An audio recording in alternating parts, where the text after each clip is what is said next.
UFC Seattle. These are the full card predictions and the betting breakdown. I'm looking forward to talking about each of the matchups on this card. So make sure you guys smash that like button. If you're new to the channel, subscribe, turn the post notifications on, share the video, and be sure to hype the video as well. Also note, I will be live for the entire card, Saturday, 5 p.m. Eastern time. Don't miss the fight companion. And let's get into the first fight of the night. Ladies going after it, Alexia Thainara versus Bruna Brasil. This is an Alexia Thainara showcase opportunity. She has a huge advantage in grappling. It's not close when we talk about the ground skills between the two of them. I think that Thainara dictates where this fight takes place to an extreme degree. I feel like she's really live to get this submission. I think there's a possibility of her locking up the sub and finishing, but definitely a possibility too if Bruna Brasil able to defend some of the spots on the ground, survive, but on bottom for a vast majority of the fight. I think it's going to be Thainara controlling position, getting on the inside. I see like just such an advantage for the Amanda Ribas prospect in Thainara on the ground. This is, relatively speaking, a step down in competition. Thainara's last fight, she fought against Loma Lukbume, who actually beat Bruna Brasil some time ago. And I feel as though like Thainara seems ready for the upper echelon of women. Now, granted, this fight was a short notice fill-in for Thainara. She stepped in to fight Stephanie Luciano, right? And then next thing you know it, Luciano's out, Bruna Brasil's in. We get a scrambling spot. Brasil, you guys remember, not long ago, she fought against the side of Ketlin Souza, and, you know, she got handled. She got handled. She looked good in the first round because her kickboxing is not bad, but she eventually got dog walked, broken with big punches. Pressure was put on her, and she wilted to the forward pressure, boxing effectiveness, and heavy strike onslaught. This is a different style of matchup. Obviously, you know, Thainara's game is not built upon knocking people out per se, but grappling dominance. You see her UFC career rocking off pretty nicely, pulled off a, you know, easy win over Molly McCann, sending her out of the UFC and into boxing. And then last one, handling Loma Lukbume. It seems like a game set match type of matchup. You know, I don't see much of a pathway for Bruna Brasil. I don't think she's stopping the Thainara takedowns. When they hit the ground, there's a massive level difference in BJJ skills. And I really think Thainara could be live to get the back and lock up a strangle, or even potentially in a bit of a scramble with women's MMA, those arm bars. We need an arm bar for women's MMA. It's been a minute.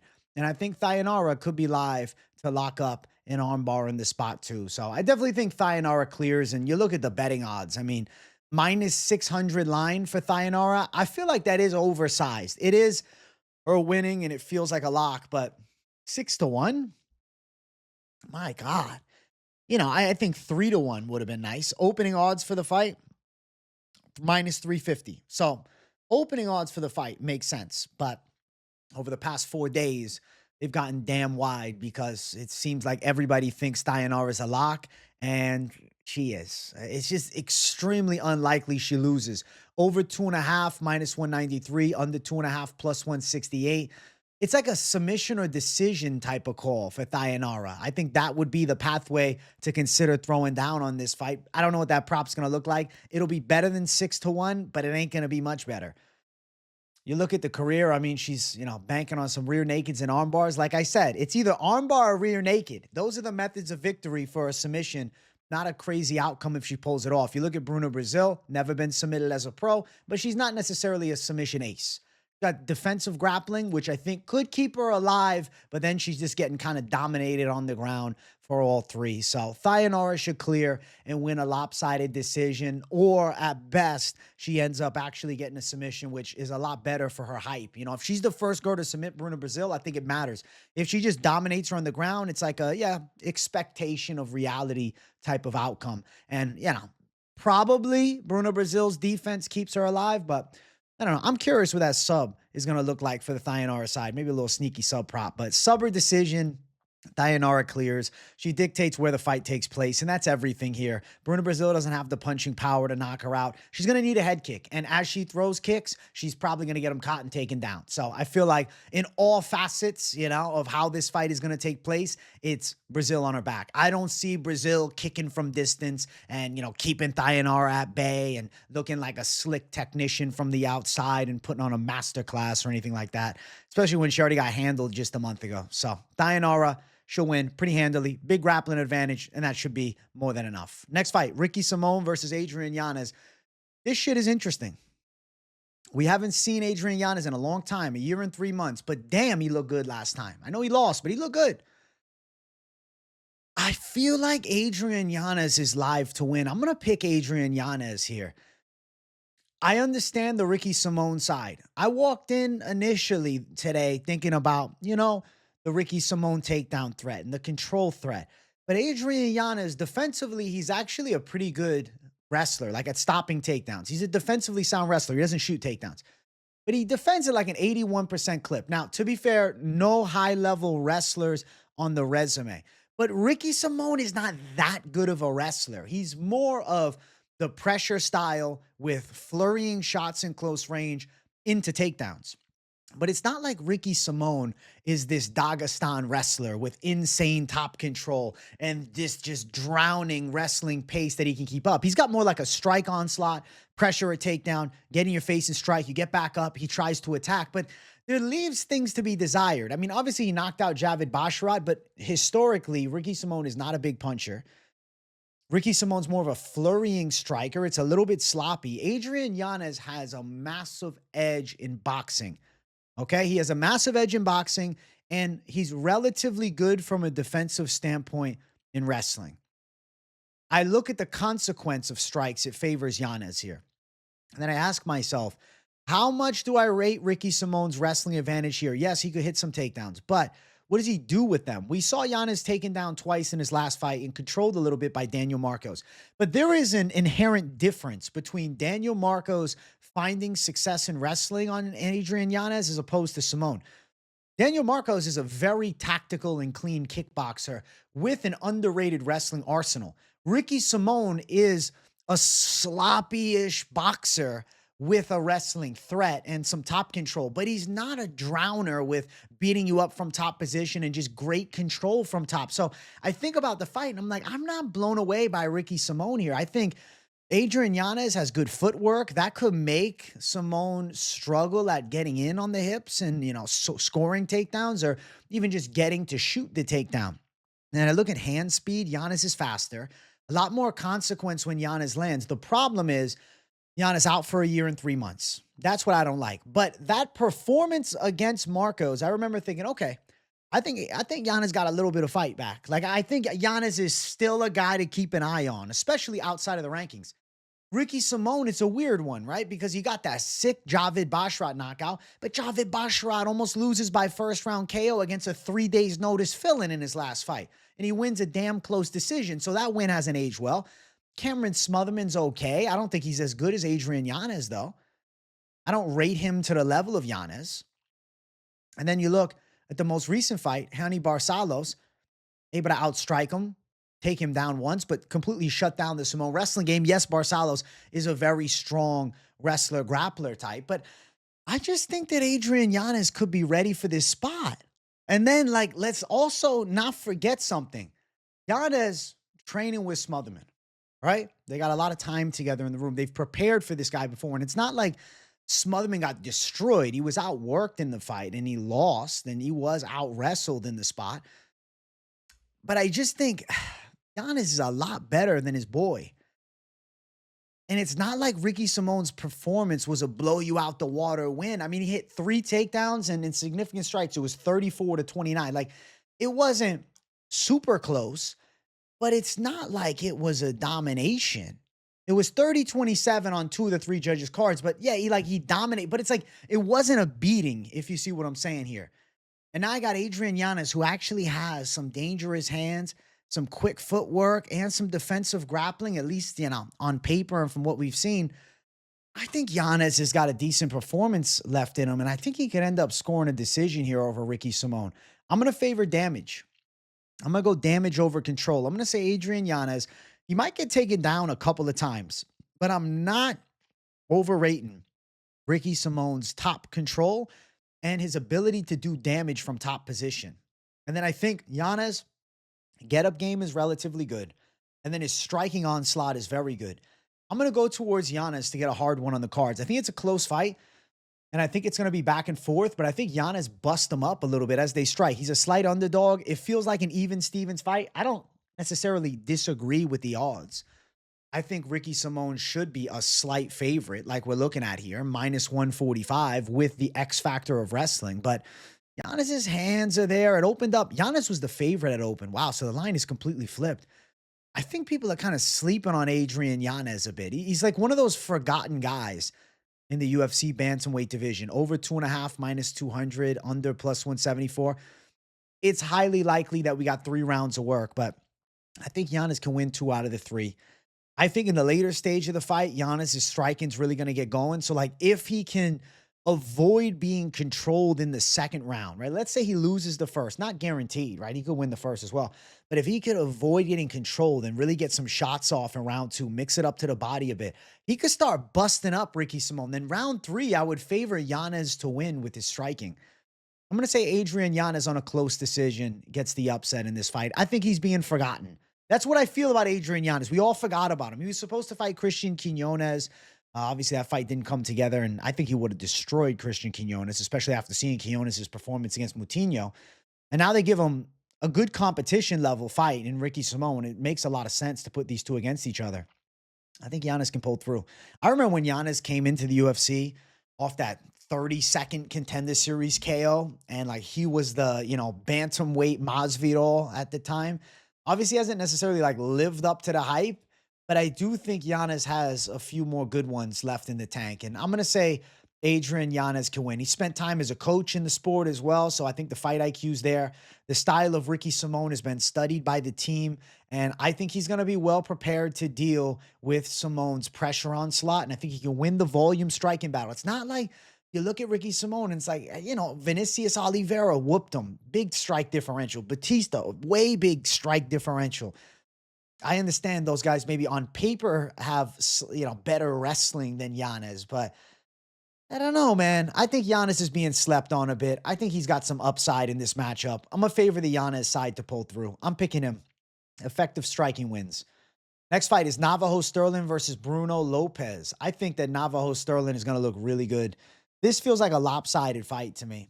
Navajo Sterling is a very well-versed kickboxer. He comes from City Kickboxing. Obviously, that team, we have Adesanya, who's fighting the main event. Last week, Brando Perisic looked sensational on the prelims. I think that Navajo Sterling is a nasty prospect at light heavyweight. He's a very tactical kickboxer with clean counter-striking ability. Now, I understand his wins in the UFC have been slightly underwhelming. The Tokos fight was a win by decision, but he got taken down a little bit, and there was competitive moments. It wasn't a blow-you-out-the-water performance. And then, the fight after that, he handles Ivan Erslan, which, it's not a terrible unanimous decision. I mean, Erslan gave a decent fight to Cutelaba. And then Bellato. We're thinking Bellato is buns, but Navajo's still able to outstrike him. And then you see Bellato kill the American prospect in Luke Fernandes a couple weeks ago. I think Navajo Sterling's resume has aged better than it looked initially. And then you look at Bruno Lopes. Dustin Jacoby one-touched him and put him out in the first round. I think Bruno Lopes is a little bit of a glass cannon. He doesn't have a chin. So he's got a first-round knockout loss to Jacoby. Yes, Jacoby hits hard and he's a clean striker. But let's also remember, Brenison Ibero violently chinned him 2.5 years ago on Contender Series. Then you look at the UFC win. Magomed Gadzhiesulov. Gadzhiesulov was feather-fisted. Gadzhiesulov couldn't finish a goddamn sandwich. And then fight before that, Sazanyani, that guy was kind of shit. He wasn't good. The Contender Series performance, it was a setup for Bruno Lopes to show out. I think Navajo Sterling's actually a good prospect. 28 years old, younger guy, developing skill set, nice reach advantage here. The better kickboxer without a doubt. Counter-strike should be available. Bruno squares up a little bit in range. He's a little bit hittable down the center. I don't think Bruno Lopes has got the juice here. He's got aggressive striking and a bit of power, but nothing that he does has me too worried in a matchup like this. Honestly, The matchups I would worry more for Navajo would be against a guy that has real durability and walks through fire to hit takedowns. Against a fellow striker, I think Navajo is technically better. And he's got, I think, a chance for a knockout. I know we haven't seen it in the UFC yet, but a nice KO in Contender Series. I'm thinking counter shot KO, maybe a check left hook, potentially a straight right down the line. Lopes walks into something, getting a little over aggressive, and the glass chin is shown. I think Navajo Sterling's getting a knockout. I think he's going to get his first UFC finish. Young guy in the light heavyweight division at 28. Lots of upside. He's a minus 475 favorite. He's a big favorite, but definitely feels like a lock. Plus 375 on the Bruno Lopes side. Obviously, we don't have all the props available. We'll just look at the over-under action. Over 1.5 minus 125, under 1.5 plus 105. They're putting us to the test here because it definitely could go over 1.5 because Navajo's style is patience over everything. But Bruno Lopes has a glass jaw. So I think Navajo by KO might be something to consider. But it's not crazy to say a decision, but something's just screaming to me. No. This time, Navajo will get the knockout. He's got 4 knockout wins as a pro. Outside of the UFC, he was putting people out.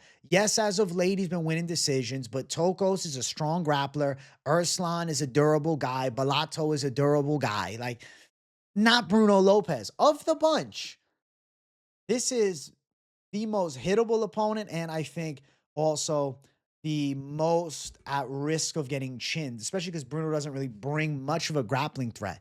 Like the other three, all 3 of these opponents actually bring a threat of a takedown in some capacity to the fight.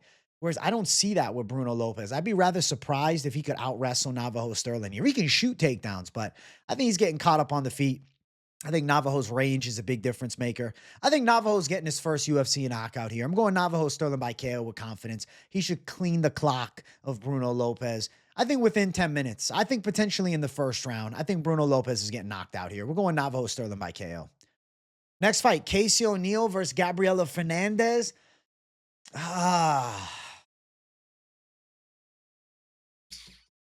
Gabriela Fernandes looks the part. I mean, she's jacked and strong and has some explosiveness, but not really that good. I think I'm going to go Casey O'Neill. I'm going to go Casey O'Neill to win. Gabriela Fernandes has decent Muay Thai, but her takedown defense is shit. And you look at her resume and you think to yourself, oh, but wait, dude, she dropped Kong Wang and strangled her. Two things. She dropped her and strangled her. It was a perfectly timed punch, but Kong Wang also overrated as fuck and a very limited ground game. She's a great striker, but her ground game is still buns. I mean, Mora nearly finished her last time out. And then you look at the fight before. A split decision with Carly Judice. Judice is nearly losing to Juliana Miller. What does that mean? And she still got outstruck in that fight. And then you look, Teresa Blader mauls her in wrestling, and Blader is getting knocked out in the first round by Jamie Lynn Horth. Jasdavicius wrestle fucks her. And then most recently, she gets a fucking toss-me match. She gets an easy win on the table. Stoliarenko's getting finished by Luana Carolina. They're giving her a softball, and she wins a decision. She won a decision. I think she should have mauled her. And it's like, to me, Casey O'Neill, young, 28 years old, developing girl. I think that her takedown game is legit in this spot, and I think she's going to put the defense to the test on Gabriela Fernandez's side. And you look at Casey O'Neill, the last win, she out-grappled Luana Santos, who's a good grappler. Luana Santos has high-level jiu-jitsu, and she won the grappling battle there. And yeah, it was a year and 7 months ago. We haven't seen Casey in a while. She's had some injuries, but it's okay. She's still young at 28. I think she can come back looking all right. Fight before that, the Ariane Lipsky performance was fucking terrible. I know. That was awful. The fight against Maya, that's not an awful loss 3 years ago. Maya at that point was still pretty good. She's a good grappler. I understand there are some yellow flags around Casey O'Neill, but to be fair, she lost 3 years ago when she was 25. She lost over 2 years ago when she was 26, and she's coming off a win when she was, 26 years old. Like, she's still young. She's still young at this time against Luana Santos. 28, she's had time to improve. I'm thinking that I know it's a layoff, and I don't like it for the ring rust factor, but at 28, you can get a lot better in that time off. If you take advantage of that time off, you can make some leaps and bounds. And Gabriela Fernandez, She's a heavy-footed striker with some fast twitch abilities, but she's a little stiff. I see takedowns working for Casey O'Neill here. I think she can out-grapple Gabriela Fernandes. I know when they look side by side, though, I'm going to be getting in my head at the weigh-ins. I can already see it because Fernandes is jacked and Casey O'Neill has like an average woman build, you know? Kind of like more that slow twitch build. But her ground game is strong, and I feel like she can shut down Gabriela Fernandez's explosive striking, and I think she can get this fight to the floor. The issue I have with Casey O'Neill, she gets hit a lot, which is no, definitely not even necessarily a problem. It's definitely a problem. If she's just striking, Gabriela Fernandez is busting her up with straight punches. But Casey O'Neill's ground game is better. She got long limbs, which I like in grappling. I think she can get the back of Fernandez, win the battle of position, threaten with the submission. I'm going to say Casey O'Neill gets it here. I feel like the odds are wrong, though. How I played in my head, I thought Casey O'Neill would be a favorite. At open, Casey O'Neill was plus 110 as the dog. She swelled up to like a minus 130 favorite, but I thought she'd be sitting at favorite status just because of the grappling skill set she brings to the table and the fact that she's still like the young rising up and comer versus Fernandez, who's decent at 32, but underwhelming last time against Stoliarenko. And the big win against Kong Wang, sure, we can celebrate it, but I feel like Casey O'Neill's a live underdog. I don't know, man. It's one of those fights where betting-wise, you're not getting much on either side, but I have the grappling skills on the Casey O'Neill side rated a lot higher than Gabriela Fernandez's. And I just don't really think Gabriela Fernandez is going to knock her out. I get it. She hit Kong Wang with a perfect punch. I get it. She didn't knock out Stoliarenko. Went to a split decision with Carly Judice. She's lost fights to lesser girls like Teresa Bleda. I'm going to say Casey O'Neill can out-grapple her. And there's not much of a sub-threat. Like, say what you want with Lipski da Silva. Lipski da Silva, underrated submission game. Jennifer Maia, who beat Casey O'Neill, is a strong grappler and a vet of the division at the time when they fought. I'm going to go Casey O'Neill with grappling. I think so. Potentially over 2.5. I feel like O'Neill by decision, hitting maybe 3 or 4 takedowns makes some sense. But potential for Casey O'Neill to threaten with the sub. Like if she gets that Gabriela Fernandez back, there is a possibility that she can lock that submission in. You look at Fernandez as a pro, though, never been finished before. So positional dominance could be Casey O'Neill's cleanest key to success. And I think it's a possible outcome. I'm going to go towards the grappler. I'm going to say Casey O'Neill can deal. I feel like she's outstruck, but not a dead woman on the feet. And then when they go to the floor, O'Neill wins the grappling battles like 4 times out of 5. I think she gets the back of Fernandez. I think Fernandez tries to scramble, but doesn't have enough creativity to her grappling transitions. And she's kind of too basic, actually, for me. Like her ground game is too basic. And I think Casey O'Neill has a well-respected grappling skill set. And at 28 years old, still a blossoming talent, I'm going to say she looks good on the ground and is able to beat Gabriela Fernandez. I'm going to go with Casey O'Neill to get the win. Next fight on the card, we got Marcin Tybura versus Tyrell Fortune. My God, what are you doing to me? So I got 40-year-old Marcin Tybura, who looked closer to Peter Griffin last fight than a professional athlete, looking fatter than I've ever seen on the scales, versus Tyrell Fortune, a strong American wrestler, Bellator guy, PFL guy, but he's been fighting lately on Lights Out. And, you know, it's a promotion for prospects on the rise. Younger, has the power upside. Tyrell Fortune has a really big right hand. That's what I like about Tyrell Fortune on the feet. He has power. Tybura slaps, dude. Marcin Tybura is a slapping volume striker. I'll tell you, man. I thought he lost to McParkin. I did. I thought he lost this fight. So he got the decision win, but McParkin has zero explosive ability. McParkin does not offer finishing threat. McParkin is a slapper. And Tybura gets the win. I thought he lost. Fight after that, Ante DeLiha in the last one. I was fucking embarrassed with Tybura's performance. He got blitzed right away. He's holding on for dear life against the cage. And then another blitz, and he's down, done, turtling up. Game, set, match. Giving in. And I'm thinking to myself, now he's fighting a hungry Tyrell Fortune on a 3-fight win streak, coming in from Lights Out with something to prove.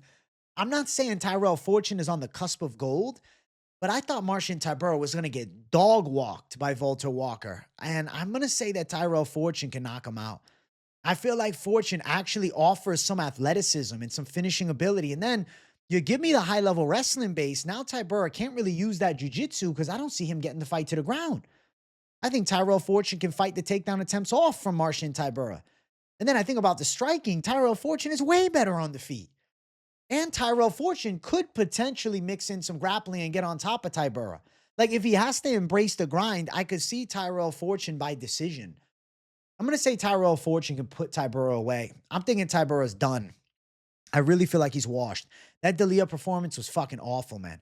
He had us thinking D'Elia was a dangerous knockout threat and on the rise on some shit, man. But the truth of it all, he's not. And then the win against Joanate Yanez. I mean, Yanez has zero ground game. Mario Pinto mauled him on the ground. Austin Lane took him down. Fight before that, Spivak ends up subbing him after Tybura hits a quick takedown. Easy sub for Spivak. I don't think Tybura has taken a high-level wrestler like Tyrell Fortune down. As they box, Fortune actually has devastating impact and explosive power. I'm going Tyrell Fortune by KO. I get it. Fade the Bellator guy. He's 13-2 in Bellator, 1-1 in the PFL. And to be fair, though, this loss here by a fucking heel hook. It's not a terrible L. You know, it's like, it's a heel hook. It's a heel hook, man. You look at some of the other fights, split decision with Linton Vassell. I get it. It's not UFC. I know. But I don't think that he, you know, I think Tim Johnson back in 2020 actually had some power, more power than this version of Marcin Tybura. So I'm going to go with Tyrell Fortune by KO. I think he's got a big striking advantage, better wrestler, and he should get the knockout win in this fight. Better athlete, more in his prime. He's on a nice win streak. He's putting things together. Minus 124, the favorite. I'm going to go towards that side. He opened up as a dog. It's been bet down. Makes sense because Marcin Tybura seems like a shell of himself. Never had power, always got hit a lot. Always got hit a lot, but the chin seems to be fading. So I got a guy that relies on coming back after getting rocked throughout his whole career. Like, think about it. Greg Hardy, Walt Harris, Tai Tuivasa.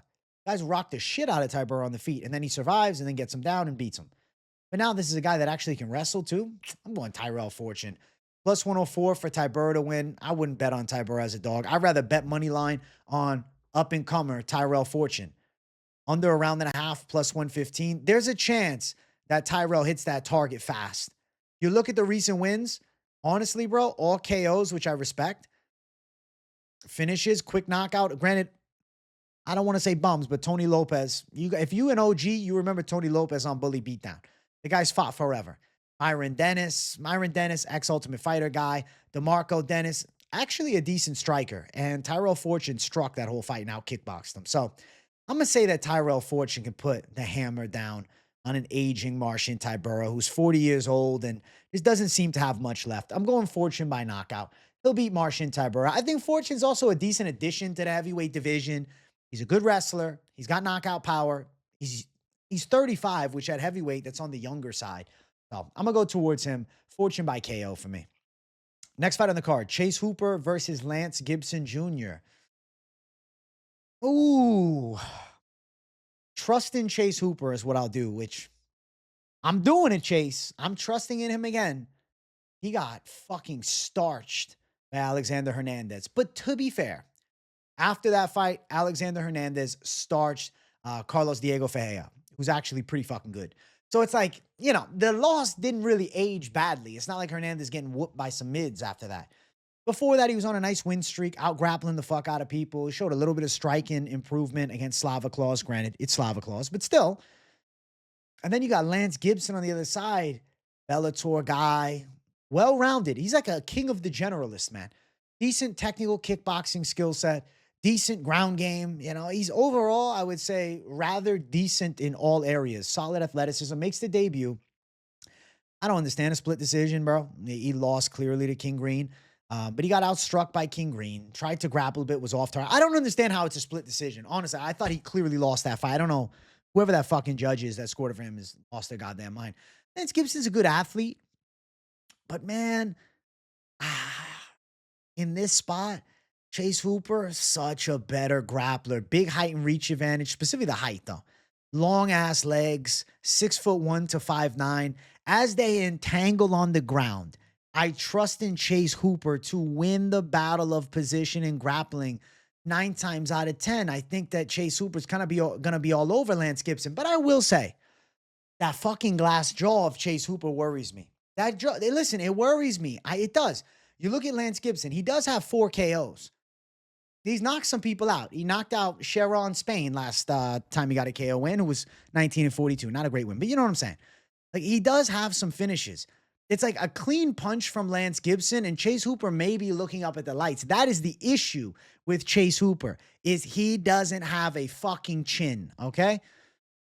But is Lance Gibson a big enough puncher to put him away? Is he going to head kick him? Probably not. So let's say punching. I feel like Chase Hooper is going to be grabbing on Lance Gibson. And honestly, this Jordan Levitt win 2.5 years ago aged beautifully. Jordan Levitt down at 145 dominated the Cuban fucking Missile Crisis, Yadier Del Valle, and looked sick on the ground. And now I think about Chase Hooper in this spot. I'm like, you know what? I'm going to trust in his ground game. I'm going to trust in Chase Hooper's positional dominance. I'm going to trust in his ability to get this fight to the floor. I don't think Lance Gibson has enough power to put him out. He could, though, because it doesn't take much. So maybe I'll take the back. It's not that he doesn't have enough power. I just don't think he lands the kill shots. If Lance Gibson is defending the grappling, fuck, man. If Lance Gibson defends the grappling, Chase Hooper on the feet is cooked. So it's like one of those picks where it's like, I am picking Chase Hooper and having faith in the UFC vet here. But my God, his durability is a problem. And if a clean shot lands, he could be put to bed. And then you look at the betting lines. He's a -240 favorite. So you got to have faith. He's going to get this fight to the ground. He's going to win in grappling here. Lance Gibson's not a bad grappler, though. He's got some submission wins. I mean, you look at it. He's got 3 sub wins. Granted, not against anybody very good, but he has won by submission before. I don't know, man. I mean, I do know. I say I don't know, man. Like, more so saying, like, I wouldn't want to back Lance Gibson as a pick. I can't bring myself to do it after the damn performance against Green. And that's striking only. He's kind of just caught chasing and picked apart. Granted, the King Green loss hasn't aged bad. He killed Zahuber after, but Zahuber's terrible. I think Chase Hooper getting this fight to the ground, controlling grappling position. He could end up winning a decision, but possibility he gets a neck. I'm going to say Chase Hooper by sub. He's a -240 favorite, though. My God. I wish he was a -140 favorite. -240 for Chase Hooper. Let's see what the opening lines were. At open, he was -350. So some love going in on Lance Gibson. Why? Because Chase Hooper can't take a punch. Simple as that, man. We're talking about glass jaw Bruno Lopes. The same thing can be said here with Chase. Under a round and a half, +161, over 1.5, -185. Fuck the over 1.5 right now for this fight. I'll think more about it throughout the week, man. I'm going to say Chase Hooper wins the grappling battles, secures dominant position. I honestly think he can win a decision.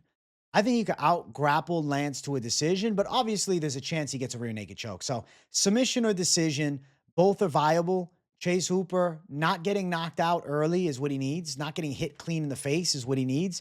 And if Lance Gibson cannot stop Chase Hooper from tying up with him, which I'm going to anticipate he cannot, he's fucked. So I'm going to go Chase Hooper submission game to get it done. I'll say sub or decision, but sub will be said first.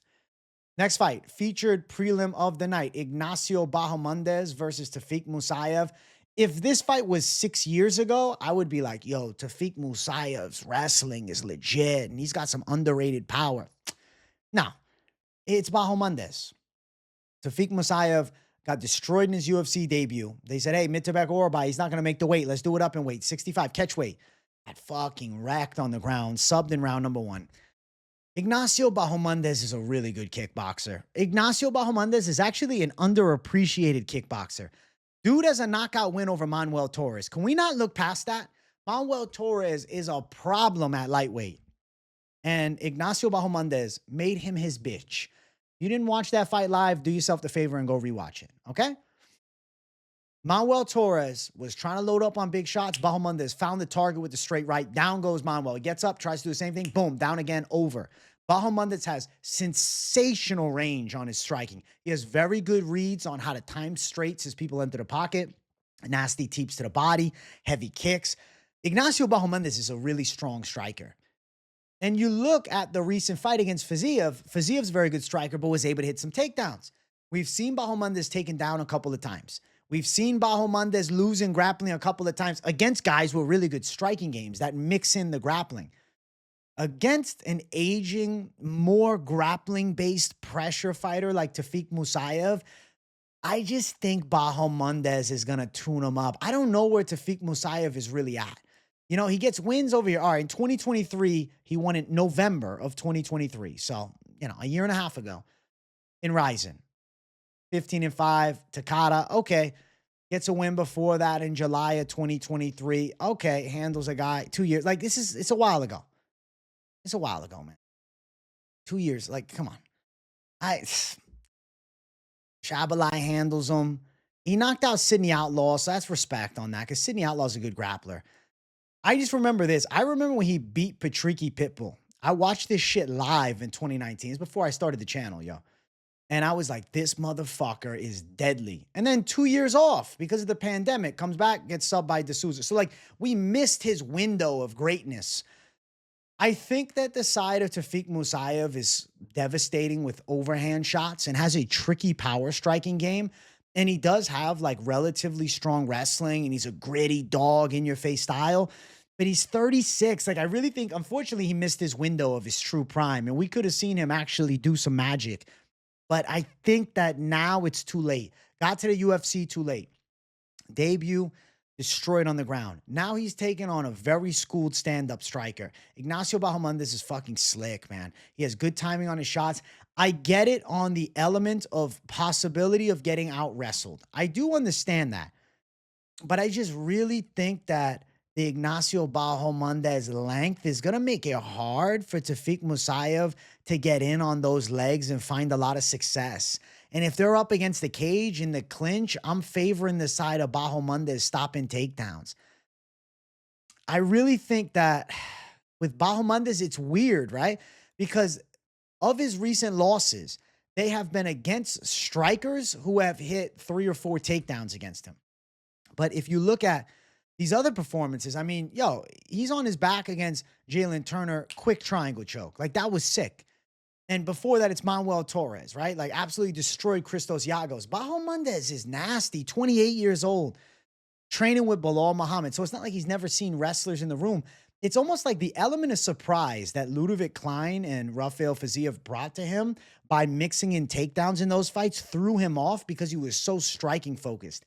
In this matchup here, I'm sure he's thinking Tofiq Musayev is going to mix in some wrestling as he's missing with overhand shots. I mean, 6'3" to 5'9". The height difference is crazy. The reach difference is crazy. It's going to show itself a lot in the fight. And I think that we'll see Bahamondes out kickbox Tofiq Musayev and potentially test the chin. I could see body kick work landing for Bahamondes. I could see some power getting put together with shots. And there's a chance that Tofiq Musayev is getting stopped in this one. At 36, it's not that he's old at 36, but he's taking on like a 28-year-old prospect in the UFC that's also a veteran that's been here. Bahamondes has been in the UFC a long time now, and he's 3-2 over his last 5, but 3-1 in the last 4. He's losing a Fiziev, a top 15 guy. He's losing a Ludovic Klein, a guy damn close to the top 15, and that was a long time ago as well. It was over 2 years ago. I think Bahamondes' striking looks sharp, and I think he's going to end up kicking Musayev hard in the face. Might tap him up with a little front kick up high, some nasty body kicks, some straights. Like, don't be shocked if Tofiq Musayev's knocked out. I think Bahamondes is live to chin him. And Bahamondes also has got good submissions, and he's got the length to potentially threaten Tofiq Musayev with a triangle or even, you know, a ghillie, something along those lines too. So I don't think Bahamondes is cooked in any area of this fight. I think he's going to look pretty good. And I think he could potentially put out Tofiq Musayev. Honestly, man, you look at Bahamondes' career, he's got 11 knockout wins. Violent intent is his first priority. And to be fair, though, Tofiq Musayev can wrestle a little bit, you know, is a dangerous guy, but I think he might end up putting himself into the line of fire by trying to land something big against Ignacio Bahamondes. 3-1 odds. Bahamondes, a very wide favorite. Tofiq Musayev plus 250 as the underdog. I think it's going to be a damn interesting matchup. It's kind of a sick fight. Under 2.5 is expected, minus 145. That's interesting. I think Bahamondes could shut him down to a decision, but I'm going to pick KO. I'm going to say Bahamondes gets some heavy shots off. I'm seeing kicks landed from the outside. I'm seeing Tofiq Musayev getting caught with straights. And I think Tofiq at 36 is looking up at the lights at the end of this thing. Debut, They gave him a terrifying force and grappling that mauled him. Sophomore appearance in the UFC, they give him the tallest guy in the lightweight division with crazy range and knockout power and good takedown defense for the most part, aside when he fights other elite kickboxers. I think Ignacio Bahamondes should look pretty good. Should be able to beat up Tofiq Musayev. Worst case scenario, I think a hard-fought unanimous decision, but I think the younger guy looks pretty impressive, and I think Ignacio's definitely a future top 15 guy. I could see him mixing it up in the rankings again. I would like to see him back in the rankings, win over Manuel Torres, who's ranked. I think he can do good work there. Like, if you told me Bahamondes is fighting Benny Dariush, I'm picking him by first-round KO, you know? So I do think Bahamondes is top 15 level, and I don't think Tofiq Musayev is top 15 level in the UFC. Not now. Maybe several years ago, but not now.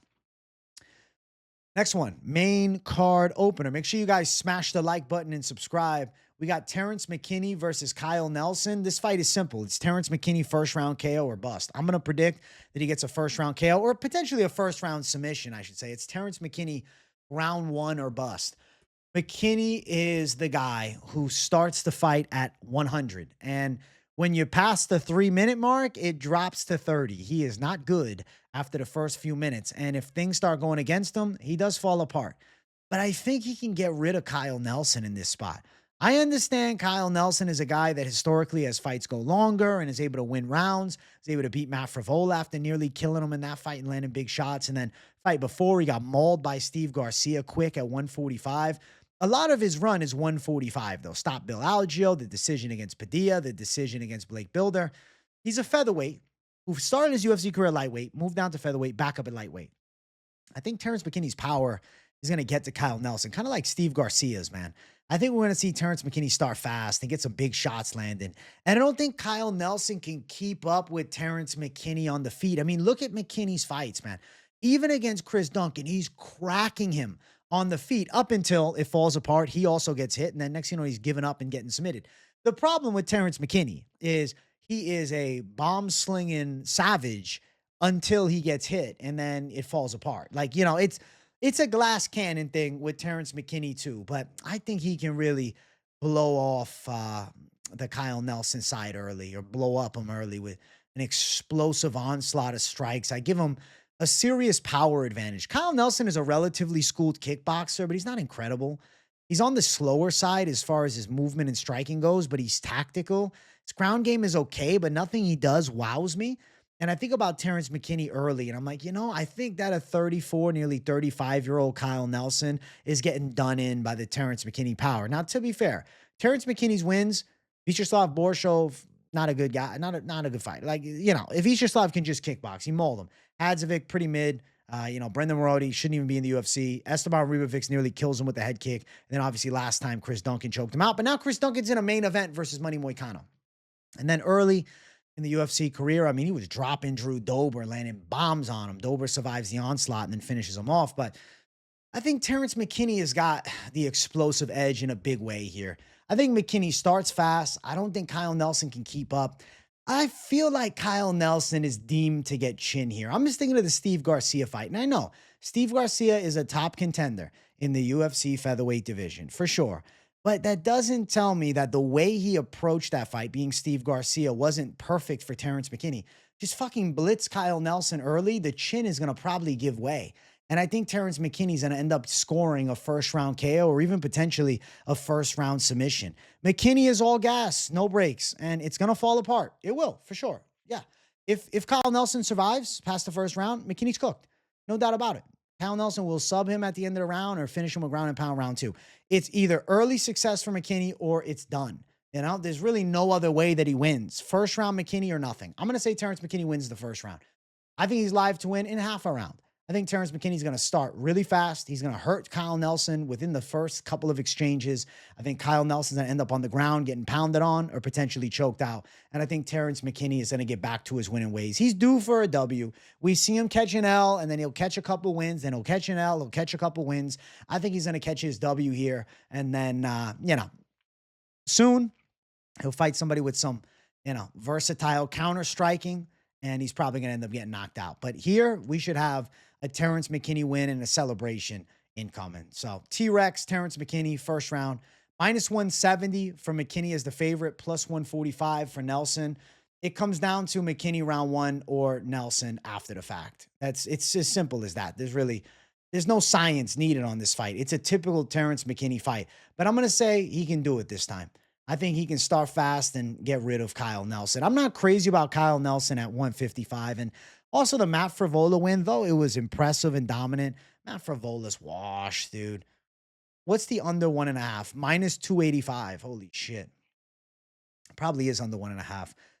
I wonder what Terrence McKinney to win under half a round is going to be. Like, that's something I'm interested in. It'll probably just be like plus 200 because that's kind of the Terrence McKinney expectation. When you look at his fighting career, I mean, average fight time is 2 minutes and 46 seconds. So a little over half a round is a typical Terrence McKinney night at the office. And when it goes longer, he normally is losing. But I'm going to say that he gets it done quick. I think he puts away Kyle Nelson. He could potentially hurt him with strikes, take his back, and then strangle him. Because McKinney normally has good first rounds. Like, he always has moments in fights before falling apart. And I think that the moments will end up securing him a stoppage victory. So I'm going to go Terrence McKinney by knockout round one. Or potentially sub. I'll say Terrence McKinney first round finish. Next one, Mansur Abdul-Malik versus Yusri Belgaroui. I am trusting in Mansur Abdul-Malik. Yeah, I'm going to trust in him. I know Yusri Belgaroui just shut down a wrestler in Azamat Bakoyev last time. He stopped the takedowns and he pieced him up on the feet. Absolutely showed him levels in striking. But to be fair, it was T-Rex Arms Azamat Bakoyev, who is a wrestler that's strong and, you know, has some striking pressure, but doesn't have much versatility to his game. It's really just like get in your face, land big shots, or bust. And against Yusri Belgaroui, he did get in his face a little bit and got him down a few times. He couldn't really do shit with the takedowns. Then he just got absolutely mauled in the kickboxing department. But I'm not blown away by Yusri Belgaroui. He's really tall at 6'6", so that's an interesting puzzle for these guys to deal with in the middleweight division. But I think Mansur Abdul-Malik should beat him. Mansur Abdul-Malik, he's deceptively good at striking.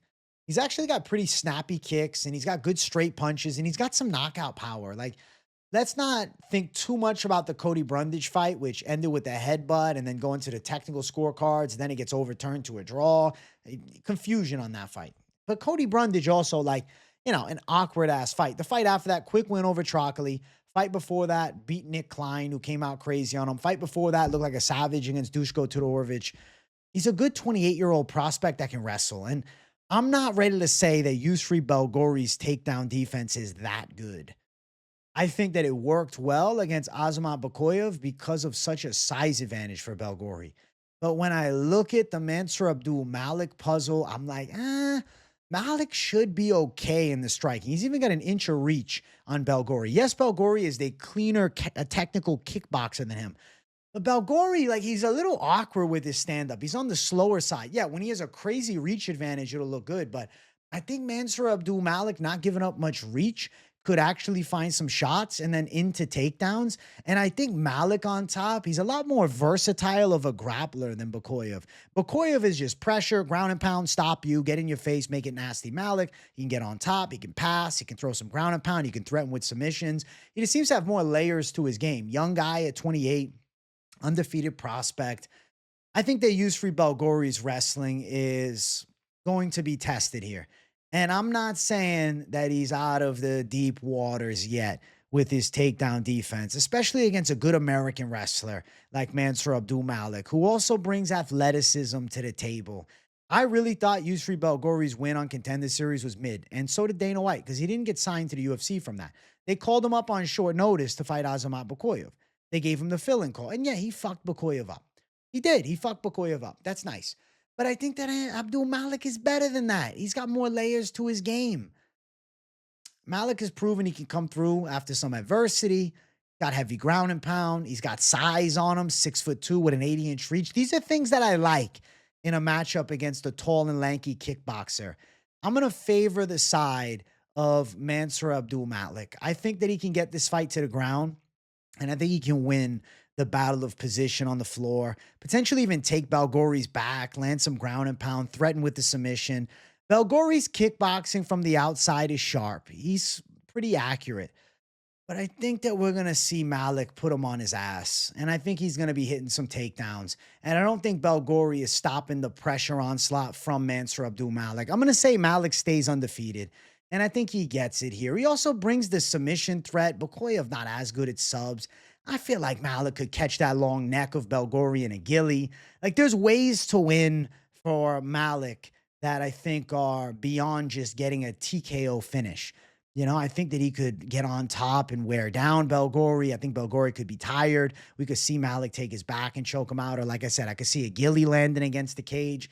I'm going to go Mansur Abdul-Malik. I'm going to say he gets it done. And I think he does win inside of the distance. I think he's live. But, you know, to be fair, he's live for the inside distance call.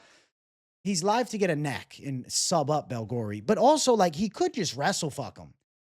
I don't think Belgaroui's out of the woodwork on wrestling defense. He's an underdog, plus 100. Malik, minus 120. Open and odds had Malik at minus 140. I'm going to go Mansur Abdul-Malik. I'm going to rate the wrestling. I'm going to go with the American wrestler over Yusri Belgaroui. Over 1.5, minus 175. Honestly, won't surprise me.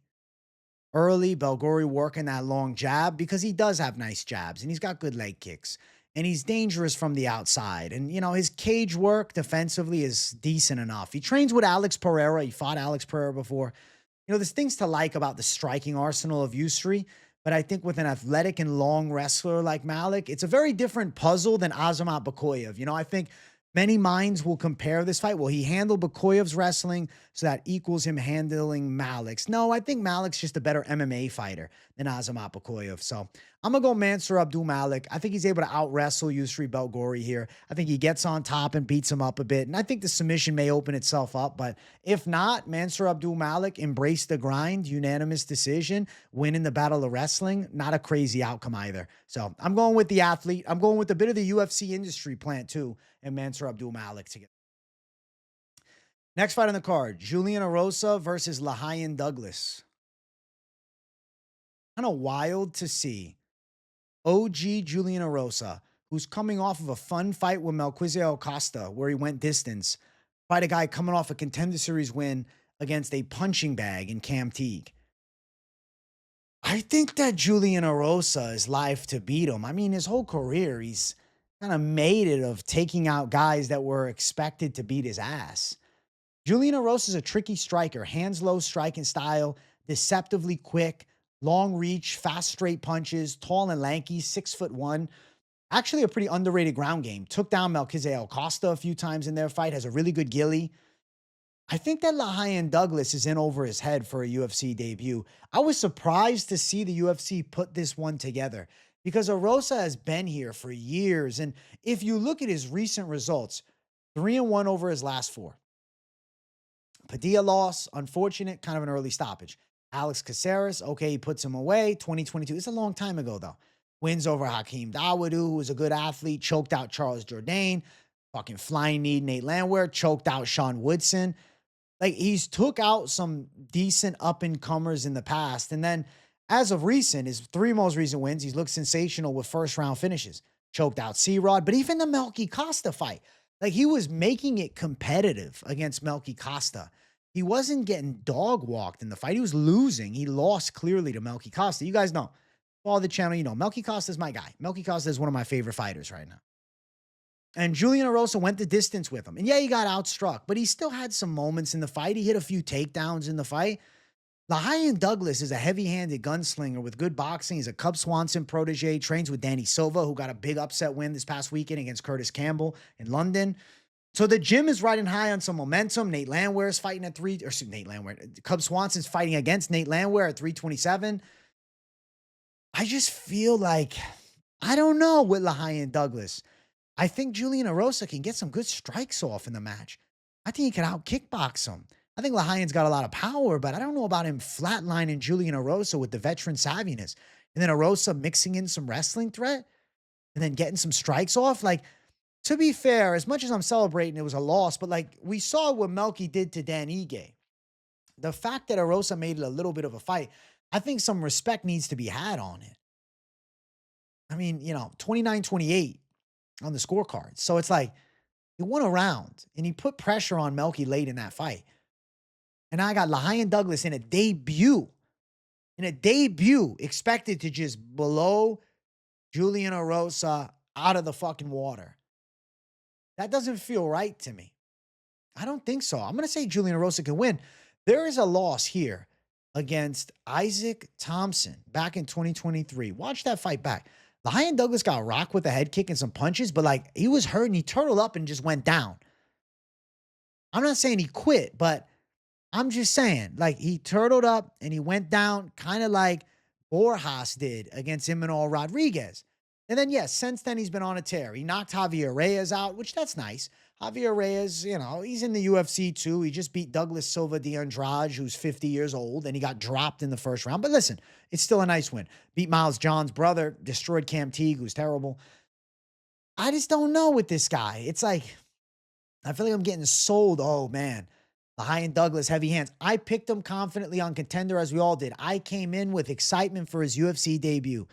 But I didn't think they'd match him up with a guy that can kickbox well, that can wrestle well, and that can choke people out in Julian Erosa for his first ever UFC fight. Erosa's got some snappy straight punches. Erosa is a bit of a strangler. I mean, you know, he's a Washington strangler, bro. Come on. We're in Seattle, Washington. He's in his home state. Come on, man. Seattle might have a strangler on their hands. I think Julian Erosa might catch a neck, but I think he could land some punches too, and he could hurt Lion Douglas. I can see Lion Douglas being behind in kickboxing and swinging wild shots and missing. He's given up a ton of height here, 5'9" to 6'1". I'm excited to see them face off because I swear to God, I think Lion Douglas might be 5'8", maybe 5'7". I'm not sure that he's actually this tall. Not trying to put out conspiracies, but at the end of it all, I am just rather surprised to see the lines of this fight. Minus 280 for Lion Douglas. If he was a minus 140 or even minus 180 favorite, like, you know, close to 2-1 odds, I'm like, all right, you know, he's the upside prospect. He's off Contender Series. These guys tend to get a lot of hype early. Minus 280? When I think Julian Erosa is more than live to beat him? Plus 240. At open, it was plus 285. I think Julian Erosa is live as hell as an underdog here. I'm picking Julian Erosa. Sure, Lion Douglas can crack, and he's got some knockouts on the resume. But against who, though? He knocked out Cam Teague. Julian Erosa will knock out Cam Teague in the first round. Under 1.5, minus 129. We could go over 1.5. Lion Douglas's knockout resume is nice. 7 knockout wins. He's got 3 in the first round. He's got 2 first-round subs. But he's been subbed before. He's been knocked out before. He's been chinned. He's been beaten. Choked out by Chepe Mariscal with a triangle back in 2018. And Chepe's solid, but like the level jump from Cam motherfucking Teague and the little bro Elijah Johns of Miles Johns. This is insane, man. Julian Erosa has been in the UFC for a long time, and he's been winning in the UFC. He's 3-1 on the last 4 fights. Julian Erosa can kickbox well. He's going distance and winning a round off Melky Costa, who's a contender, who just destroyed Dan Ige in the first round. And you're telling me plus 200 or more, plus 240? I don't get it. I don't get it. I'm picking Julian Erosa. I think Erosa can knock Lion Douglas out or potentially catch him in that gilly. But it's like not even crazy if you told me Julian Erosa won a decision and he out kickboxed Lion Douglas. He was too slick from the outside and he hit some key takedowns. None of those outcomes shock me. Lion Douglas knocks him out in the first round. Holy shit, we got a prospect. He slept Julian Erosa. Melky couldn't do that. Put him out clean. Lion Douglas put him on his ass. Like, that would be a big fucking deal. That seems like the plus 240. I don't understand how he's this big of a favorite. I think these odds are just wrong, man. I'm going to go with Julian Erosa to pull off the upset. I like him in the striking. I like him in the grappling. What's not to like? He can hit takedowns when need be. He's got fast hands. He rolls with punches well. Yeah, he's been put out a couple of times. He has. He has. I've watched the whole career. I have watched Julian Erosa's entire MMA career. Do you guys understand? I watched him on The Ultimate Fighter a long time ago. So I've seen everything, okay? Yes, Artem Lobov knocked him out. Yes, it was a bad look at the time, I guess. But, like, I think he's solid. You know, went distance with Patty years ago. That's kind of crazy, too, right? Devontae Smith hit him fast with a big shot. But, like, people thinking that's still him. Oh, Sungwoo Choi. It's like, I don't know. They're like, oh, well, he's been knocked out in these other fights. He's walked into some shots. I don't know, man. Something's telling me not this time. Something's telling me not this matchup. I'm going to say Julian Erosa looks slick from the outside, and I'm going to favor him to win. I'm going Juicy J. to pull this one off and take out a fun prospect, a prospect that I must admit I like. I like Lahayan Douglas. I wish he was fighting somebody else. I think that this is too much too soon. You got a guy that took out the prospect killer himself in C-Rod. I'd rather see Lahayan Douglas fight C-Rod. Julian Erosa can win this fight in a lot of ways. And that to me is hard to overlook. Whereas like I think Lahayan has to knock him out. We're going long. I think Erosa's outpointing him. If it's a sub, I think it's Erosa strangling him. And then I think Erosa could also touch that chin and land a big combination and put Lahayan Douglas down as he's been knocked out before. So give me the underdog. I'm going Julian Erosa for the upset here. I don't understand. And everybody's picking Lahayan Douglas too. 77%. I'm going dog. I'm going Erosa. He shouldn't be an underdog. Next fight on the card, Michael Chiesa versus Niko Price. What are we talking about? Niko Price, first thing, is just taking fights for money, dude. Did not train for the Veretinikov fight. Took it on a few days' notice. Steps in and gets knocked out in the first round. This is 6 weeks ago. Do you understand me? He gets the call 2 nights ago. Hey, we need somebody for Chiesa. Takes it a week before. Is he training? I have no idea. Niko Price, he got 7 kids, bro. He needs the check. He's coming for a check. It's Michael Chiesa's retirement fight. Yes, Niko could spoil the party because he's got power. But you can't pick that. I'm going to say Michael Chiesa out-grapples him. It'd be fucking funny, though. It would make my day. Oh, my God. It would make me laugh my ass off if Niko Price unloaded bombs in the first minute and put Michael Chiesa out cold. Because Chiesa, listen, he's a scarecrow on the feet. He's stiff as they come. All right. He doesn't have good striking. He never has. He's a slapper on the feet.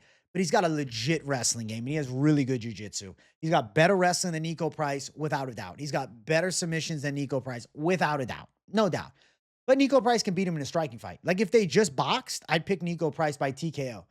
But it's MMA. And I think Michael Chiesa is going to look to wrestle. We're going to find out, though. Can Niko Price stop some takedowns on short notice? Like, I'm genuinely hoping for it. I'm like, you know, it'd be kind of sick if Niko Price was able to stop the takedown onslaught. To be fair, though, Michael Chiesa did kickbox with Court McGee last time, and he was able to win with just striking. And then you look at Niko Price, Garimbo dominates him, Jacoby Smith. Granted, he looked all right there, but like he's on full camps, and he still got mauled. And then Veretinikov kills him on short notice. The last win is Alex Morono, who's a UFC washout now. Robbie Lawler knocks him out in 40 seconds. Dude, is there any chance for Niko Price? I'm actually going to look something up here with Niko Price. Historical takedown defense rate, 50%. 1 out of 2. So if he can, let me tell you, this is a fun. So if he can stop one and he can fucking bite down and just land the craziest punch and put Chiesa down, I will fucking dance. Like, I'll laugh my ass off, especially because it's Chiesa's retirement fight in the home state. Okay, he's a Washington guy. We're in Seattle. They're trying to set him up with a celebration. He works for the UFC. He does commentary on the Contender Series and Road to UFC. He's an analyst desk guy all the time. They're trying to give him his softball, you know? And they found the guy. He was supposed to fight Carlston Harris, who's fucking terrible and washed. Niko Price might have more of a chance than Carlston Harris. But odds are Michael Chiesa wrestling will be dominant here, and he probably wins by submission. Last 3 wins, subbed up T-Ferg, easy, looked sensational when they got to the ground. Subbed up Max Griffin, easy, actually a pretty decent win. And then out kickbox Court McGee, who's a good grappler and honestly not a terrible striker, but 50 years old. They really be giving Michael Chiesa give-me fights. Like, you talking about the most unspoken Dana White privilege in the UFC is Michael Chiesa's. He's about to be on a 4-fight win streak to retire, fighting fucking Tony Ferguson's corpse, fighting Max Griffin, who's got a minimal ground game and well past his best days. Granted, somehow goes to a split decision with Chris Curtis. But that's another convo. Court McGee, who's archaic. And now they give him an off-the-couch Niko Price, dog. They really love Michael Chiesa. The UFC loves Michael Chiesa. Holy shit. I'll go Michael Chiesa. But I will be rooting for a spoiling of the fun. And Niko Price to sit on some punches and put his ass down in a spoiler. I would love to see it. I hope Niko Price's wild ass lands something crazy, but probably not. I'm not going to predict it, but I will hope for it for sure. Plus 410 for Niko Price, minus 525 for Chiesa. I mean, these odds are fucking stupid, but it's Niko Price on a week's notice, and he just got knocked out 6 weeks ago. He accepted the fight after being knocked out like 6 weeks ago. He just got chinned. over a round and a half, minus 165. Niko Price's jiu-jitsu defense is not awful, maybe. Dude, if Niko Price gets wrestle fucked round 1, though, but then stops a takedown in round 2 with that 50% takedown defense rate, and gets some punch combos going, that will make the whole day just beautiful for me. I actually really hope so. So I'm going to be rooting for Niko Price heavy, but dog, Michael Chiesa, wrestling, submission, domination on the ground. Niko Price is off the couch, week's notice. Like, he just fights. He don't do camps. He doesn't train. He just gets in there and fights. So yeah, we're going to go Chiesa. Niko Price just collecting a check, but just because he's collecting a check only doesn't mean if they're striking, he couldn't land the bomb. But, you know, it's not like Michael Chiesa is just getting chin left and right either. I mean, you look at Chiesa's fighting career, he's been knocked out 1 time as a pro. It's not like he's missed a glass jaw. Darce chokes, though. He's been caught in a couple. Luque, Kevin Holland got mauled by Sean Brady in grappling. Last time he was knocked out. Yeah, it was a fucking doctor stoppage, too, with Joe Lozon. As bad as his striking is, he does have a bit of a chin. Niko Price, only 3 sub wins. Does he have a Darce choke on the resume? I swear to God he did. Didn't he Darce choke somebody a long time ago? Let me see. Rear naked choke here. Arm triangle against Brandon Thatch. Oh, my God. Brandon Thatch, bro. What a failed prospect. No Darce chokes. He lost by Darce to fucking Luque. Well, if he can dust off a Darce, that'd be nice. But come on, dude. Niko Price is 1-5 across his past 7 fights. His recent UFC wins are against all guys that are no longer with the promotion. I guess besides Randy Brown in 2018. That was a wicked result. Knocked him out with hammer fist from the bottom. I remember watching that shit live. But yeah, I'm going Michael Chiesa. He should win by submission. He should take this fight to the ground, and he should maul Niko Price. This fight should be pretty easy. So yeah, Chiesa, probably a lock, but I'll hope that Niko Price pulls off something funky because it would just be more fun that way, but it's Chiesa all day. Co-main event, Alexa Grasso versus Maycee Barber. Holy shit. It makes you think, man. Rematch. I went back and rewatched their first fight, and Grasso was timing her nice with combos in close range as Barber would try and press. But Barber was a baby, dude. She was 22 at the time, and Grasso was 27. Now Barber's 27. I'm going to go Barber. I think she can outwork her. Maycee Barber's got really good cardio. She got good striking output. She's actually like pretty strong physically. She's in very good shape. Her grappling is good. She's got a decent top control.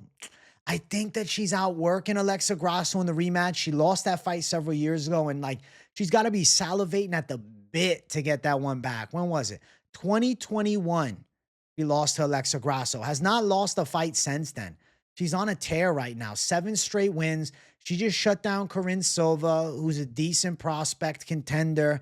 Fight before that, beat the tall and lanky Caitlin, formerly Chukagan, now Thainara. Alexa Grasso's a weird one because she's 32. And I got some conspiracies about 32. You look at the Mexican fighters at 32, Brandon Moreno, Kelvin Gastelum, they hit 32, they start to fall off. She's coming off of a clear loss to Natalia Silva 10 months ago. And then you look at the fight before that, Valentina Shevchenko dominated her on the ground. I know she beat Shevchenko 3 years ago and they had a draw 2.5, but all right. I'm thinking this, man. Alexa Grasso also, she just pulled out of a fight for January when she was scheduled to fight against Doug Rose Namajunas. So injured enough to pull out of that fight. And now we're coming out pretty quick, getting back in. And now you fight Maycee Barber, who wrestles well, who's just annoyingly in your face the whole time. Ha ha ha, throwing shots, going after you, walking you down. Like, she doesn't stop coming forward. It's a frustrating style to fight.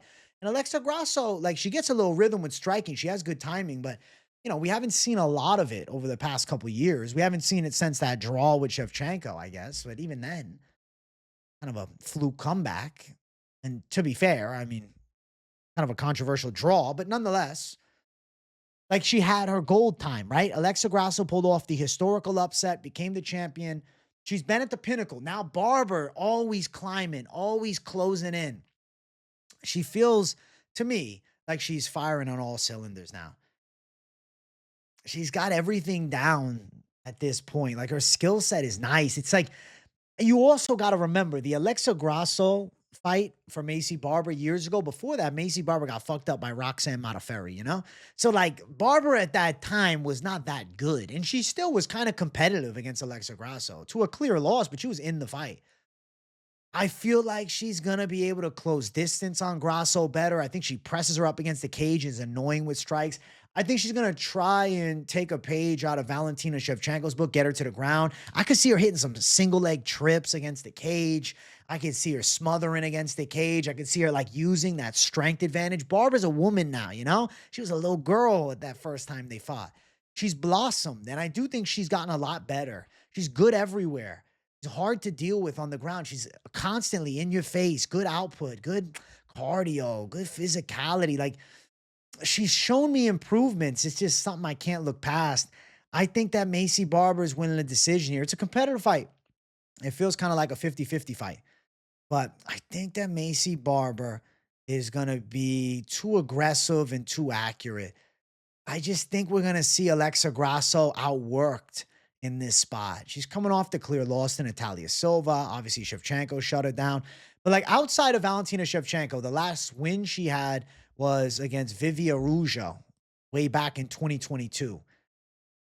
I don't know where Alexa Grasso's at in 2026. And I know for a fact that Maycee Barber is as good as she has ever been by a serious percentage. I mean, she's really started putting it together. I got to put some respect on Barber's name. I've picked against her in the past. I have been critical of Maycee Barber in the past, doing the fucking chicken wings over here, but I have. I really think it's her time now. And I think she's going to outwork Alexa Grasso to a decision. I could see Grasso getting some good punches off. She's got nice straights. She's got good boxing. Her timing's pretty good. She reads good as women like enter the pocket. But I think Barber's is too well-versed. Her kickboxing game has come a long way too. Her wrestling is strong. I could see her getting Grasso down. I could see her just like annoyingly stalking her and throwing crazy strikes out. And clean boxers sometimes struggle with the chaotic styles, like the, you know, kind of spazzy attacks that Barber brings. So I'm going to go with the spaz, yo. I'm going to go Maycee Barber, the future, but I think it's the present. I think she gets it done over Alexa Grasso by decision. Minus 170 for Maycee Barber. Damn, the line's starting to spread out a bit. At open, it was minus 200, but I thought it had come down. Yeah, it was minus 135. Minus 135 yesterday. Now, minus 135 12 hours ago. Minus 170 now, some line movement, but opened up at 2-1. Damn. I mean, you are paying a slightly inflated price for Barber because you're picking, and then if you're going to bet on her, you're betting on a girl that lost the first time. But ultimately, I do think she wins regardless of price tags. Plus 145 for Grasso. Like, I can see that as a tempting value underdog because, like, she does feel to have a chance, you know? Obviously, she won the first time. But I just have to go with the logical prediction. And I'm going to say that Maycee Barber by decision ends up hitting over 2.5 rounds, minus 400. Honestly, this feels like a fucking lock. So Maycee Barber by decision outworks Alexa Grasso. And what's an interesting rematch? I'm actually pretty excited for this ladies fight. Next fight, it's bringing us to the main event. Make sure you guys smash that like button, subscribe to the channel, and be sure to hype the video. We got Israel Adesanya versus Joe Pyfer. I think Izzy's back on business. I'm predicting Israel Adesanya to beat Joe Pyfer in this fight. And I feel actually really good about the stylistic matchup for Adesanya. What we know about Joe Pyfer is he hits very hard for the first round or two of a fight. He's got serious power. But the gas tank is still in question. And on top of that, Pyfer, known for a bit of a ground game, but not a hyper elite wrestler, just a very physical grappler that offers a threat of takedowns. But Israel Adesanya's entire career has been built around outdoing these guys with range management and strikes from distance and really good takedown defense, specifically against the cage. Adesanya's bread and butter is fighting off of the takedown, right? And then getting his strikes off. So you're going to shoot on him. Now he's going to be able to get some strike combos going. He's going to start finding his target. And fighters are going to lose confidence as they fail takedowns. Joe Pyfer is a striker without a shadow of a doubt. He's a puncher. He's a good boxer. Good boxer. Adesanya is an exceptional kickboxer. Has a nice range advantage. 5 inches of reach is big, okay? Israel Adesanya is a master of distance. Israel Adesanya is one of the greatest strikers we've ever seen in UFC history. And I know, 36. He's lost 3 straight. I understand that. But Joe Pyfer has not fought near not even close to this level of striking skill. Whereas Adesanya has fought everyone, and only losses that he has had over recent years have been against simply the best. I mean, you look at the last one, Nasruddin Imavov, who I predicted to beat Adesanya. Caught him with the perfect right hand, stops him in round 2. Nasruddin Imavov is the best striker in the middleweight division. He's fucking amazing. He should be fighting for the title, but he doesn't want to fight Hamzat because it's Chechen and Dagestan, whatever. Whatever, it's irrelevant. Okay, he gets put out there, but Imavov is elite and has perfect timing. Pro-level boxing skills. I mean, he's hitting the pads with Freddie Roach, and I'm like, yo, he looks like he can box at like a high level at cruiserweight. And then Dricus du Plessis. Izzy's looking sharp early in the fight. Du Plessis, perfectly timed big shot, ends up getting him to the ground, locks up the neck. Du Plessis is a world champion. Sean Strickland, obviously a world champion, fighting Hamzat, top contender. Put on the performance of a lifetime. Adesanya didn't expect it. The pressure from Strickland was on point. The power was on point. Caught him early and then kind of just dog walked him for a lot of the fight. Set traps towards the cage. And Izzy was stuck on the back foot. Couldn't really get rhythm going. And Sean Strickland wins a unanimous decision in what was a massive upset. And then the loss before that was Poatan in a back and forth fight, in a sensational fight, a fight where Poatan was on skates in round 1. And then after that, he beats Poatan in the second round of their really quadrilogy, but in MMA, the rematch. So it's the best of the best that we've seen beat Israel Adesanya. Let's not forget, Joe Pyfer 2 years ago got shut down in a 5-round fight in striking by Jack Hermanson. In the first 2 rounds, he looked good because Joe Pyfer is a master of the 10 minutes. Remember Butterbean, the king of the 4 rounds? It's like Joe Pyfer is the king of the first 2. But that power bar dropped substantially. We saw it against Kelvin Gastelum, landing bombs in the first 2 rounds, just throwing it all out there. Gastelum survives. Round number 3 comes. Pyfer has to really tone down the output. Gastelum's getting some shots off. Gastelum's making it a bit of a fight. And then the most recent fight, Abus Magomedov. Pyfer's losing round 1 with the grappling. Abus is a bit of a, suspect cardio type. And then round 2, gets him to the ground, strangles him up, shows levels on the floor, shows a well-versed MMA game. This doesn't equal beating Israel Adesanya. The distance striking of Izzy is going to be a massive test for Joe Pyfer. Why? Because Joe Pyfer's style thrives more so in the red zone or into the yellow zone. What do I mean by that? The close range or the mid-range, where you can connect with a power bomb of a hook. The problem with Joe Pyfer is he doesn't have the best setups to get there. He just forces these explosive blitzes. And a lot of the time, it works. But against a tactical kickboxer like Israel Adesanya, he is going to get stung by shots from the long range as he attempts this aggressive striking blitz. Adesanya has a precise jab. Adesanya has one-of-one footwork and lateral movement. He also has extremely good calf kicks and skills to not only land a knockout shot, but outpoint opponents in a bull to matador type of battle and frustrate them. Not the Michael Venom Page level of dancing gamesmanship, but definitely the tit-tap from distance, make you chase, and then set up his counters. I think that Israel Adesanya is going to technically outstrike Joe Pyfer. Pyfer's pathway is 10 minutes in, he needs to land the kill shot. If it gets past the second round, Israel Adesanya is a proven 5-round championship fighter against a guy that I think still has some cardio woes.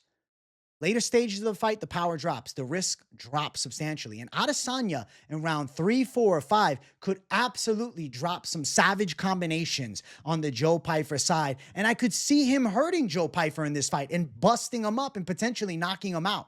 I don't think an Izzy KO is out of the question. As we go past 10 minutes, I think Adesanya takes over in a high level.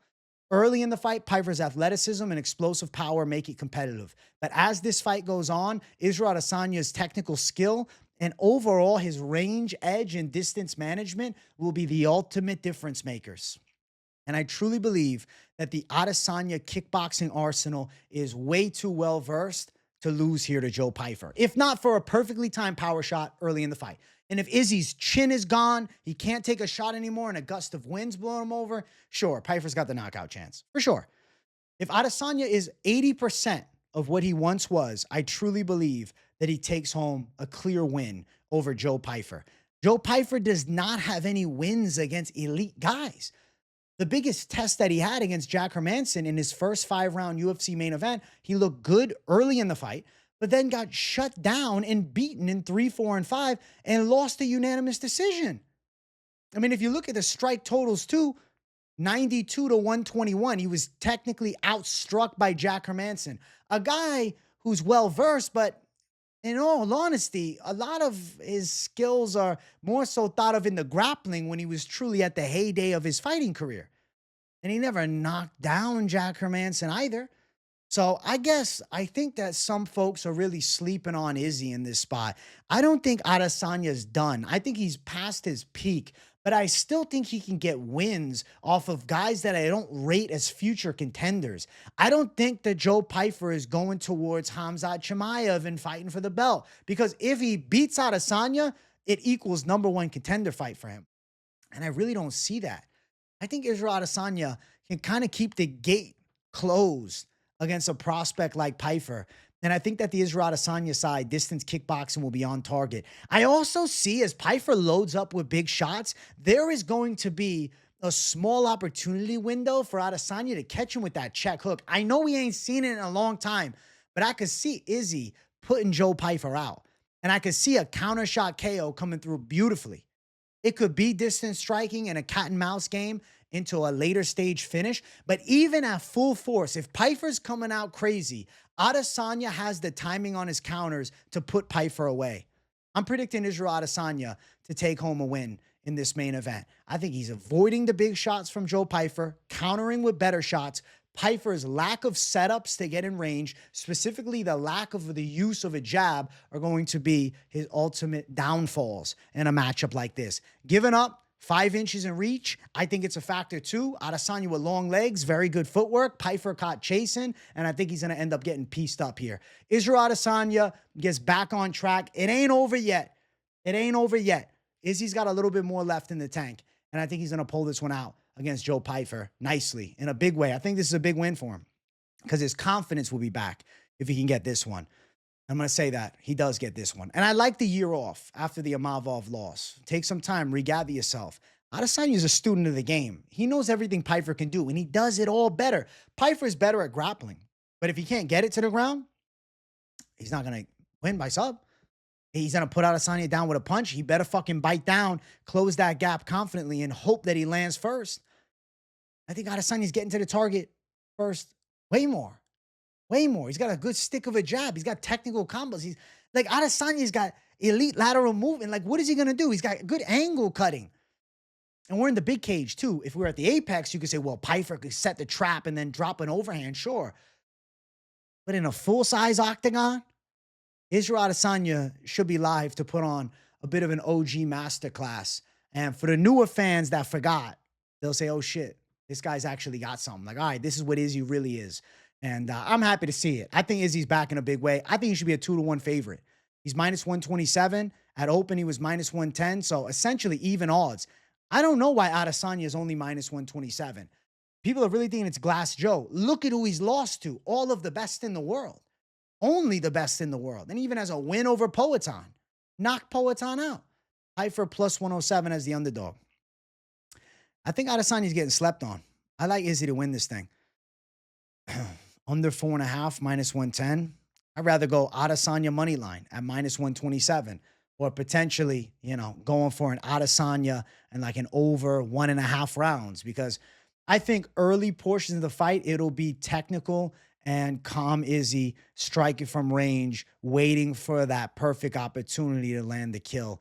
And I think as Pyfer slows down, Adesanya is going to start getting a lot of clean shots off. And I think Joe Pyfer is going to get beaten here. I could see him getting shut off too. I'm kind of thinking Izzy KO. I'm thinking Izzy puts him out. I think Izzy is still capable of generating a highlight reel knockout. And I think Joe Pyfer might be the perfect matchup for that. Pyfer slower in the later stages, getting a little sloppy and over-aggressive, getting frustrated by Adesanya's distance striking, getting frustrated having to chase him around and looping and whiffing on wild shit. And then Adesanya, boom, kill shot. Fight over. I'm going Izzy. Israel Adesanya to win in the main event. I think knockout is live. I'm going to say knockout as the pick, but knockout or decision officially, because I could see Izzy shutting him down in the later stages and getting a very tactical cat and mouse game decision. But I also feel like Adesanya stylistically, how he matches up with Pyfer not being the slickest guy, kind of being there to be hit and also gassing a little bit. Like in the later stages, live to knock him out. But even on some sense, in the earlier stages, because Pyfer commits so much to his power shots, I could see the counter from Adesanya getting through even early in the fight. So Israel Adesanya to take it home in the main event is my prediction for this fight. UFC Seattle, that is the full card breakdown and predictions. I hope you guys enjoyed it. Definitely let me know in the comments who's with me. Who's on the Adesanya witness side? Who still believes? Do you? I want to hear from you. Let me know in the comments. Drop some of your favorite picks. Let me know. You disagree? You agree? Let me know what what you're thinking for UFC Seattle. I hope you guys enjoyed the show. Smash the like, subscribe, turn the post notifications on too. Let's get Izzy back on track in a big way. Adesanya wins. A lot of fights for him. Rematch with Strickland and Duplessis. Fight against Kyle Bahayo is on the table too. Could consider jumping up in weight, and they could do a fun matchup there. I mean, I doubt he goes up to 205 because he's a little bit on the skinny side, but like, I would be intrigued by it, man. I think there's a lot of options for Adesanya after this fight if he goes out and shows out. And if they just want to give him up-and-comers again, him and RoboCop could be sick. Sick power versus sick precision. And honestly, I think he's probably putting RoboCop to bed too. So the Adesanya career, if successful here, has a few fun ones left. And I don't think anybody will be opposed to seeing him get a couple of those rematch opportunities against the top guys. Or, even a Kyle Bahayo fight could be intriguing. There's matchups all over the place for the Adesanya side. And I, for one, cannot wait to see what comes after Saturday, because I truly believe he's cashing in big and he's getting the victory. So Adesanya to get it. I hope you guys enjoyed the breakdown. Keep showing the love. Smash the like, subscribe, hype the video. Nothing to say in the comments. Just a W to boost the algorithm for your boy. Thank you guys for watching. I see you all in the next one. Much love and peace out.